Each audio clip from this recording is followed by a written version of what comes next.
abenduaren 3 Nafarroaren eguna izateaz gain, euskararen nazioarteko eguna ere bada. Hain zuzen ere, harro gaude lurralde txiki honetan geure hizkuntzari, lingua navarronun honi, mendetan zehar eutsi diogulako etengabe aldatzen ari den mundu batean. Eta oro bat harro gaude, orainaldi sendoa eta etorkizun itxaronpentsua dituelako datu soziolinguistikoei eta aurre matrikulei begiratzen badiegu. Izan ere, datu horien arabera, Nafarroako 4 gaztetatik batek badaki euskaraz, baina etorkizun horretan badu erronkarik eta mehatxurik ere. Izan ere, bizi dugun prozesu globalizatzaile, berdintzaile eta are negazionista honek identitate, kultura, gizarte eta hizkuntzen aniztasunaren aurka egiten du.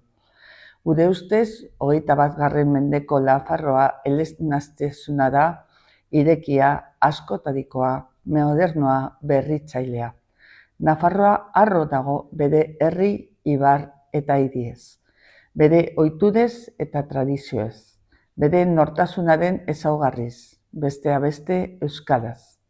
Nafarroa konplexurik gabe begiratzen dio munduari, hizkuntza komunikazio tresna diren agertoki gero eta globalizatuago batean. Sarri oinetsiko dugun elkarbizitza 2. planaren oinarrietan ere jasotzen da hausnarketa da. Horrezek ematen dio zentzua gure departamentuak euskararen bidez egiten duen eguneroko lanari. Eta hori ageri da nire lehendakariorde naizen gobernuaren programa akordioaren ere, eta noski horretan bat egiten dugu gizarte zibilaren sare zabal batekin zeinak ulertzen baitu hizkuntzak eta zehazki euskara balio erantzi bat dela gehitzera datorrela. Nafarroko gobernuak euskara sustatzen jarraituko du. Gizarte eta lurralde kohesioaren ikuspuntutik bizikidetzako balio gisa bultzatuz. Gobierno de Navarra. Nafarroako gobernua.